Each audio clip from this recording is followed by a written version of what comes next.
베네수엘라에서 연쇄 강진으로 최대 10만 명의 인명피해가 우려되고 있습니다. 네, 전문가 연결해서 좀 더 자세히 짚어보겠습니다. 홍태경 연세대 지구시스템과학과 교수와 연결해 보겠습니다. 교수님 나와 계십니까? 네, 안녕하십니까. 네, 우선 장소를 좀 보면요. 베네수엘라 수도 카라카스라는 지역인데 이 39초를 간격을 두고 쌍둥이 강진이 발생을 한 거잖아요. 처음에 7.2고 39초 뒤에 7.5 규모로 더 큰 지진이 발생한 건데 어떤 상황으로 보이십니까? 네, 이 지진이 발생한 곳은 카리브판과 이 남미판이 충돌하는 이 경계부에서 발생을 했습니다. 처음 지진은 지하 20km에서 발생을 했는데요. 그 후에 한 40초 뒤에 7.5 지진이 그보다 얕은 10km 깊이에서 발생을 하면서 지진 효과가 이제 증폭되는 일이 벌어졌고요. 예. 그 결과 피해가 커진 것으로 보입니다. 그런데 이제 학문적으로 조금 더 살펴봐야겠지만 7.2하고 7.5가 발생하는 기작 자체가 좀 차이가 나는 것처럼 보이거든요. 7.2는 지하 20km에서 남북 방향으로 쪼개진 단층이었는데 예. 7.5 지진은 단층 면을 따라 동서 방향으로 찢어지는 좀 특이한 모양의 두 개의 지진이 동시에 발생을 하면서 피해를 키운 것으로 판단이 되고 있습니다. 예.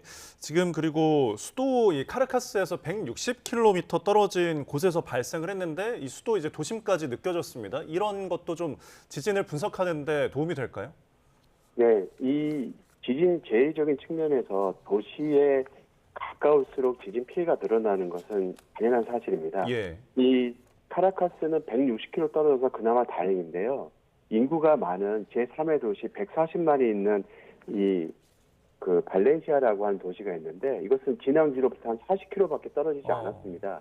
인구가 140만이나 있고 이보다 더 가까운 곳에 그 수만 명이 거주하는 소도시들이 꽤나 많이 분포해 있는데 이들 도시에서는 그간의 지진이 많이 발생했지만 내진 성능 같은 것들이 우수하지 못한 건물들이 꽤 많았던 것으로 판단이 되고 있고요. 네. 이번 연쇄적인 지진으로 인해서 상당수 건물들이 붕괴됐을 거라고 생각이 되고 이 진앙지 인근에서는 최대 진도 9 정도 되는 진도가 관측이 됐거든요.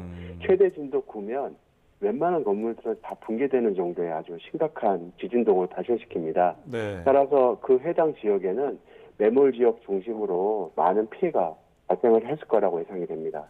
예, 저희가 지금 현재 화면을 함께 보여드리고 있습니다. 이게 주민들이 거리로 뛰어나오고 대혼란이 벌어졌는데 말씀하신 것처럼 7.2 그리고 39초 뒤에 7.5 이렇게 큰 지진이 쌍둥이로 발생하는 경우가 흔치는 않죠. 과거에 이런 사례가 있었습니까? 물론 동일본 대지진 같은 경우를 예를 들어볼 수 있는데요.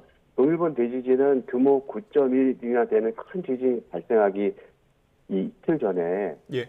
규모 7.1 지진이 앞서서 발생한 적이 있거든요. 이렇게 앞서서 발생을 하게 되면 뒷지진을 발생시키는데 효과적으로 길을 터주는 역할을 해서 큰 지진을 유발하는 역할도 있고요.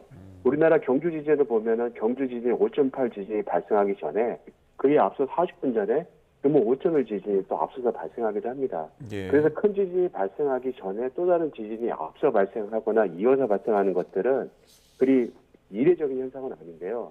하지만 앞서 말씀드린 것처럼 이번 지진이 굉장히 서로 다른 단층대가 같이 붙어 있지만 발생을 하면 부서지면서 발생한 지진으로 판단되기 때문에 앞으로 그 원인에 대해서는 보다 더 다양하게 분석이 필요할 것으로 보입니다. 네, 그러니까 길을 열어주는 지진이 나고 나서 더 큰 지진이 발생하는 것이 요즘에 이제 나타나는 현상인데 베네수엘라 이곳 자체가 아까 판을 설명해 주셨지만 지진이 자주 발생하는 곳인가요? 네, 그 베네수엘라뿐만 아니라요. 지난 2010년도 아이티라고 하는 곳에서도 규모 7.0 지진이 발생을 해서 예, 그래요. 사람들이 30만 명 이상의 사람들이 목숨을 잃었는데 이 아이티 역시 카리비안 플레이트가 북미판과 충돌하는 곳입니다.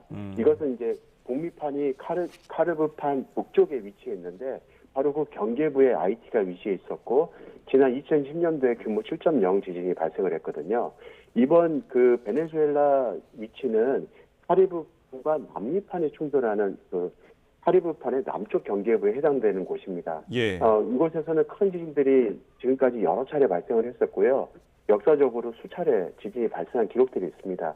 큰 지진이 발생한 기록도 있고 규모 8이 넘는 지진들도 있었을 거라고 예상이 되기 때문에 이번 지진이 7.5로 크긴 하지만 이보다 더 큰 지진도 발생할 가능성이 있기 때문에 보다 더 각별한 주의가 필요한 상황입니다. 예, 가장 우려되는 게 인명피해 규모인데요. 베네수엘라 정부 공식 사망자 집계가 32명 사망, 700명 부상이라고 나오는데 지금 외신을 보면 최대 10만 명에 달하는 사망자가 나올 수 있다. 이런 분석도 나오거든요. 왜 이렇게 큰 피해를 예상하는 걸까요?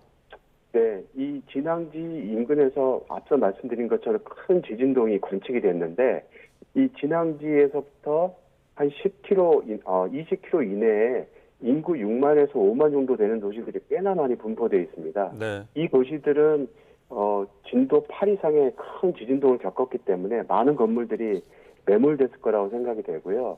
그 아래 이제 많은 피해를 보신 분들이 있고 목숨을 잃은 분들도 있을 것이라고 예상이 되기 때문에 이게 복구 과정에서 그분들이 이제 발견이 된다면 피해가 점점 늘어나는 식으로 판단이 될 거라고 생각이 됩니다. 예, 워낙 진원지 근처에 도시들이 모여 있어서 앞으로도 많은 인명 피해가 발생할 것으로 보이는데 지금 비슷한 시점에 그 일본에서도 강진이 발생을 했습니다. 여기도 처음엔 6.9였다가 7.2로 규모를 바꾸기도 했는데 이 지진은 연관성이 있을까요? 왜 여기서 좀 비슷한 시각에 발생을 했을까요? 예, 이 혼슈 북단에서 발생한 이 지진은 원래 일본 열도 앞에서도 지진이 많이 발생하긴 하지만 예. 동일본 대지진 2011년도에 발생한 동일본 대지진의 그 지표를 따라서는 400km, 그다음에 땅속으로 한 300km 굉장히 넓은 면적을 쪼갰는데요. 그 쪼갠 면적의 북쪽 끝단에 해당되는 곳이 이번 지진이 발생하는 곳입니다. 따라서 이곳에서는 당시 동일본 대지진이 발생하고 나서 많은 응력이 바로 그 끝단에 몰려서 쌓여 있게 되는데 사람들은 학자들은 이곳에서 또 다른 지진들이 예상이 된다고 했었고 네. 바로 그곳에서 지진이 난 상황입니다. 이 지진은 이번 한 차례로 끝날 수도 있지만 이것이 연결돼서 홋카이도까지 연결되며 또 다른 지진을 유발할 가능성도 있기 때문에 이 지역 역시 이제 면밀한 그 관찰이 필요한데요. 공교롭게 시기가 유사하게 베네수엘라 지진 다음에 이 지진이 발생하면서 연관성을 있지 않을까라고 생각을 하실 수 있는데요. 거리나 판의 환경 등이 다르기 때문에 서로 독립적으로 발생한 지진으로 생각하고 있습니다. 네. 일본 아오모리현에서 규모 7.2의 지진이 발생했고 저희가 관련 화면을 함께 보여드리고 있습니다. 진원지에서 700km 떨어진 도쿄 등 수도권에서도 건물 흔들림이 감지되고 있는 건데 지금 이 아오모리는 최근까지도 강진이 줄줄이 발생한 지역이잖아요. 위험 지역으로 분류되고 있는 곳이죠.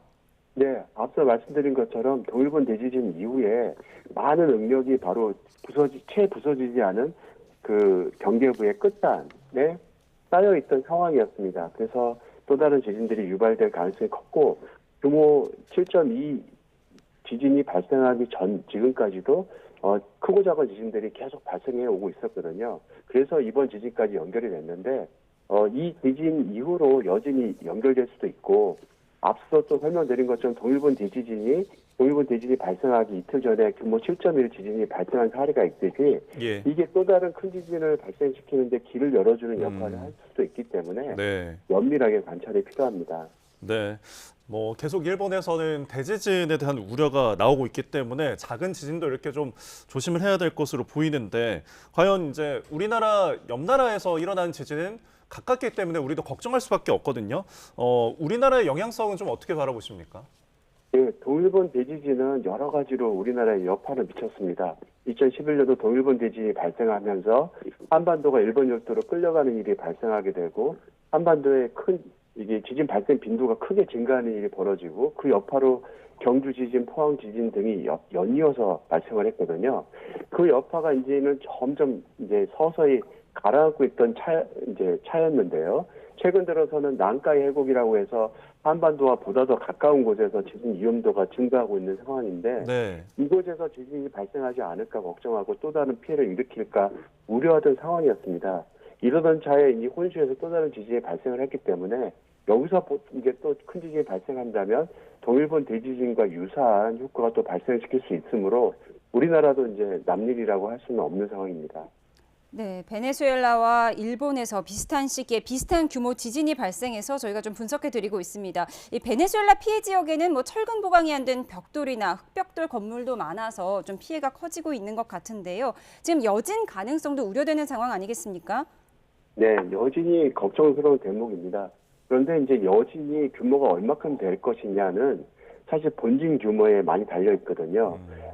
규모 7.5 지진이 정말로 제일 큰 본진이라면 이 다음에 발생할 지진은 규모 6점대 후반의 지진이 가장 큰 지진이 될 것입니다. 그리고 그 여진은 한 1년 이상 연결될 수 있는데요. 다만 이 지진이 또 다른 큰 지진의 전진일지도 모른다는 점도 같이 염두에 둬야 됩니다. 만약에 이게 또 다른 큰 본진의 전진이라면 더 큰 지진이 따라오게 될 거고 그 더 큰 지진 후에는 더 큰 또 다른 여진이 따라올 것이기 때문에 예. 지금으로서는 섣불리 여진이 어느 정도 될 거라고 단정 짓기는 어려운 상황이고요.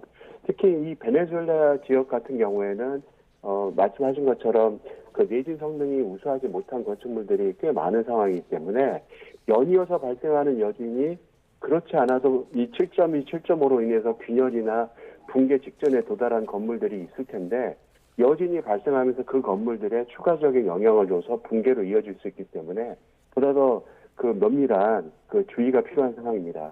네. 네, 지금까지 베네수엘라와 일본에서 발생한 강진에 대해서 홍태경 연세대 지구시스템과학과 교수와 함께 자세히 분석해봤습니다. 교수님 오늘 고맙습니다. 감사합니다.